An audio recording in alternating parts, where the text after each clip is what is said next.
నూతన సంవత్సర శుభాకాంక్షలు. ఈరోజు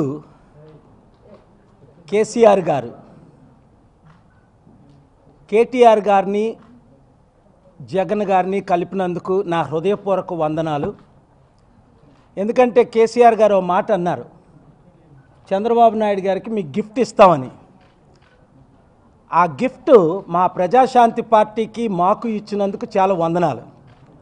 అంతేకాకుండా కేసీఆర్ గారిని ఆంధ్రప్రదేశ్ వచ్చి 13 జిల్లాల్లో 175 నియోజకవర్గాల్లో తెలంగాణలో ఎలాగైతే హెలికాప్టర్లో క్యాంపెయిన్ చేశారో అదేవిధంగా జగన్ గారి కొరకు క్యాంపెయిన్ చేస్తే బాగుంటుందని నేను కేసీఆర్ గారిని వైసీపీని గెలిపించడం కొరకు క్యాంపెయిన్ చేయమని ఆహ్వానిస్తున్నాను.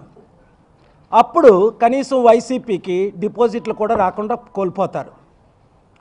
ఎందుకంటే చంద్రబాబు నాయుడు గారు తెలంగాణలో క్యాంపెయిన్ చేసినందుకు మీకు అందరికీ తెలుసు. నేను చెప్పాను నవంబర్ 20th నుంచి డిసెంబర్ 6th వరకు తెలంగాణ పార్టీ తెలంగాణలో తెలుగుదేశం పార్టీ భూస్థాపితం అయిపోతుందని, కూకట్పల్లి, శేర్లింగపల్లి, ఖమ్మం దాదాపు 100-150 కోట్లు ఖర్చు పెట్టారని నేను విన్నాను. ఇతరులు చెప్పడం నాకు తెలీదు. అయినా ఎవరు గెలవలేదు. ఇప్పుడు తెలంగాణలో టీడీపీకి 2 సీట్లు ఉన్నాయి. లేదా ఒకవేళ టీఆర్ఎస్ పార్టీ తెలంగాణలో కంటెస్ట్ చేస్తే ఇంకా బాగుంటుందేమో, జగన్తో అలయన్స్ పెట్టుకొని.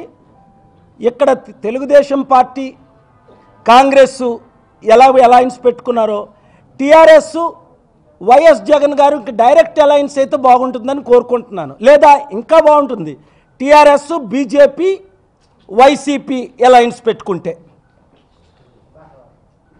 దేవునికి స్తోత్రం అంటున్నాను. ఎందుకు అంటే ఇంతకంటే గిఫ్ట్ కేసీఆర్ గారు మా తెలుగు ప్రజలకు, మా ఆంధ్ర ప్రజలకు ఇంకో గిఫ్ట్ ఇచ్చి ఉండలేరు నూతన సంవత్సరంగాన.